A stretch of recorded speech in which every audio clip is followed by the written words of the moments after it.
Hi, welcome to A Piece of CX. I'm Georgia. And for regular viewers, not only do you have a new presenter, but today we're going to do a different type of CX review. We're going to look at the new Jabra 3 Evolve3 headset. So, I've been using the Evolve3 for about a month or so now, not just in a work capacity, but in every aspect of my life. This product and the Jabra Evolve3 see Jabra positioning their top-end headsets as a full lifestyle product, so I wanted to put this to the test. For background, I'm autistic and ADHD, and I suffer with both noise sensitivity and an inability to focus in noisy environments, so I have very high standards and exacting criteria. Noise cancelling headphones are a game changer for me, but finding something that I can use that meets work and leisure needs and will still be comfortable at the end of the day is very challenging.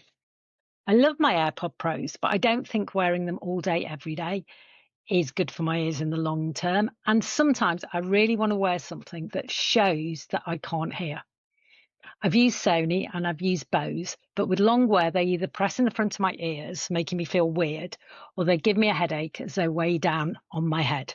They can also make my ears hurt as they sort of squish them down and they push my earrings and my glasses back into my head. So this is why I was so excited by the 75s, because they're on the ear, not over the ear. Although this is very common in headsets, it's not for headphones anymore. So opening them felt like a real full circle moment as I thought nostalgically about my Sony Walkman headphones back in the 80s. On opening them, they look and feel like a high quality product, but they only weigh a minuscule 180 grams. In the box, you get the headphones, you get a case, you get a charging connecting cable, and you also get a little dongle so you can connect them to your laptop or phone without having to use your Bluetooth setup. The case, as you can see, is slimline and it's ultra lightweight, but it is a little bit cardboardy feeling. To be honest, I haven't used this at all. I've either just worn them around my neck or I've chucked them in my bag, where they have proved to be sufficiently robust. If I do want to give them a bit more protection, then they fit nicely in a very Hello Kitty pencil case I own, so I just use that instead. The charging cable is a standard USB-C to USB-C, so that's handy. You don't need to use this one specifically. You can use anyone.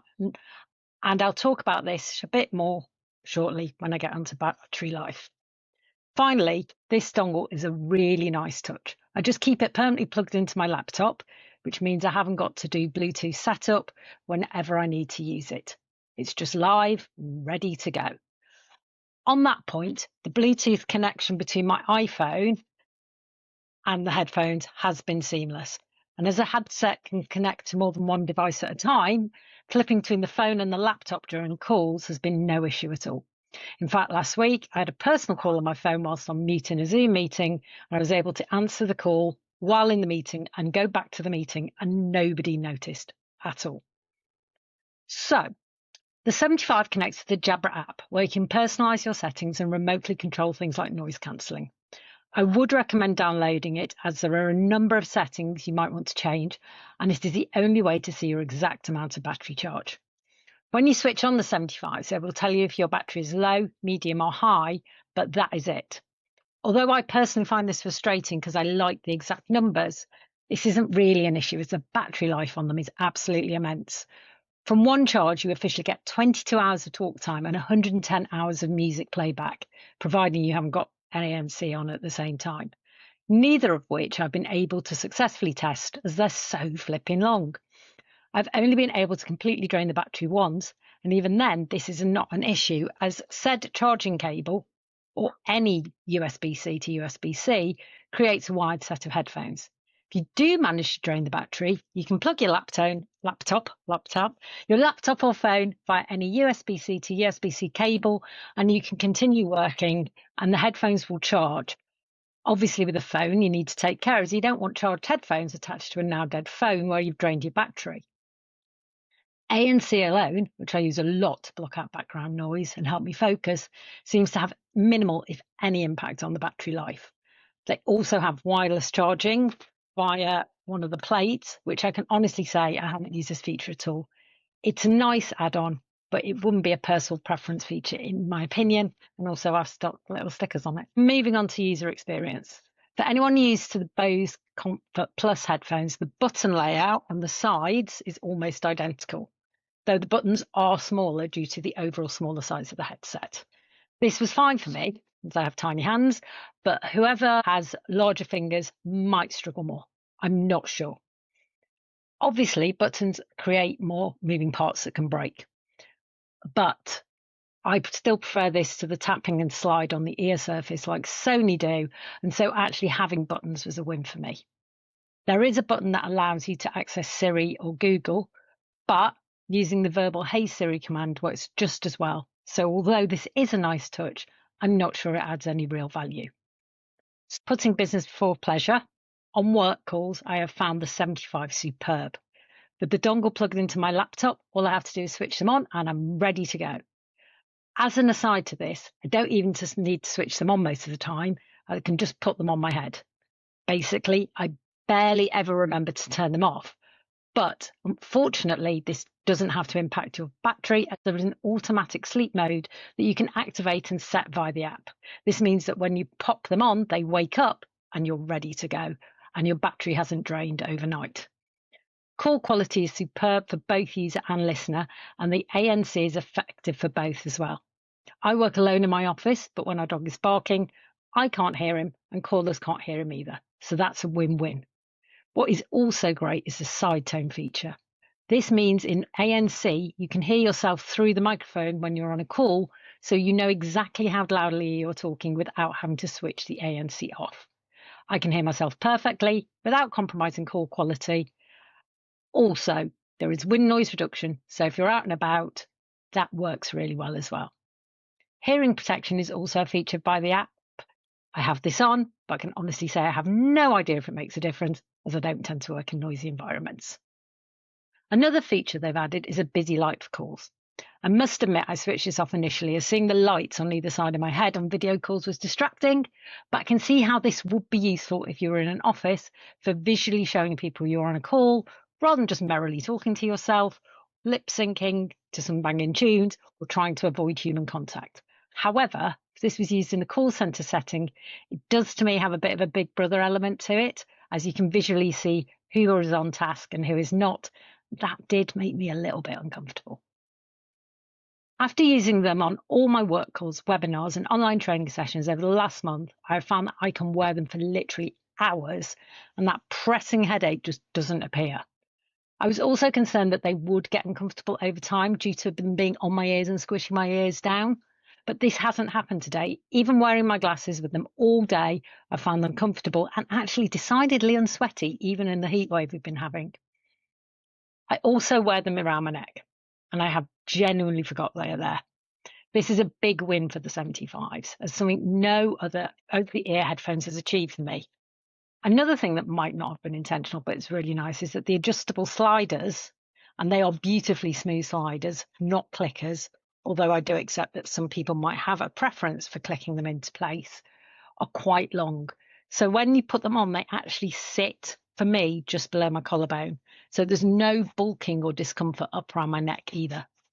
They also fold inwards, so the ear pad bit sits on your body, so that's more comfortable as well.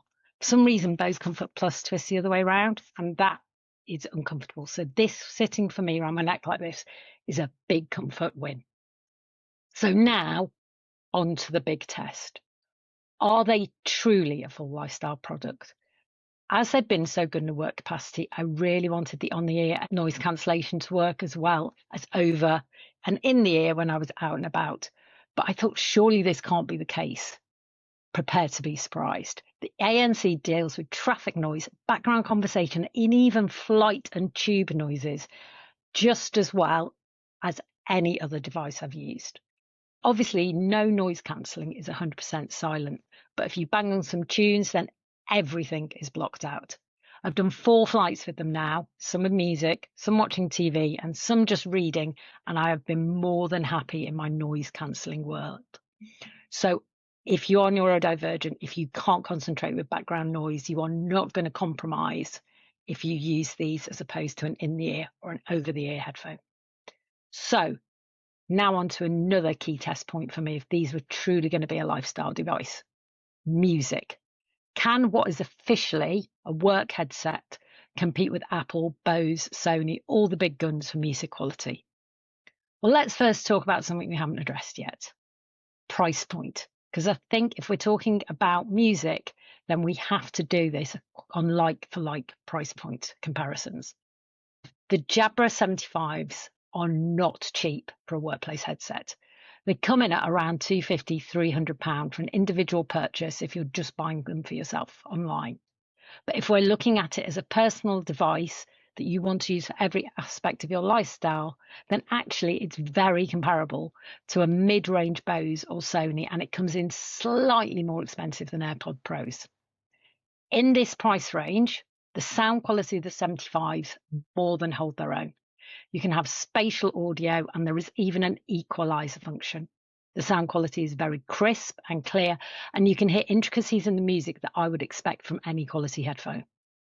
I've read comments online that say the bass is lacking, but I am a big fan of bass in my music, and I haven't found this to be overtly the case. It hasn't ruined my listening experience at all. I even got my audiophile son to try them on, and he was impressed. So that says enough for me. So having extolled the 75's praises, I will admit there are a few niggles.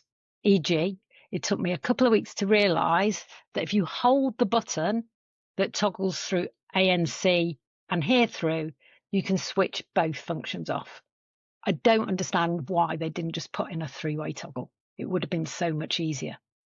And as they are so light, and my hair is very straight and slippery, they can slip forwards and backwards a bit if I put my head at extreme angles. To be fair, they've only slipped off totally once when I was bending over completely to get something out of my bag. I would also love a talk-through feature that switches off ANC automatically if you start talking to someone but you're not on a call, similar to the feature that the AirPod Pro has. I did talk to Jabra, and they did say that not doing this was a deliberate safety feature. But as someone who needs ANC almost constantly and wants to hold conversations without pressing buttons, it would make life a lot easier.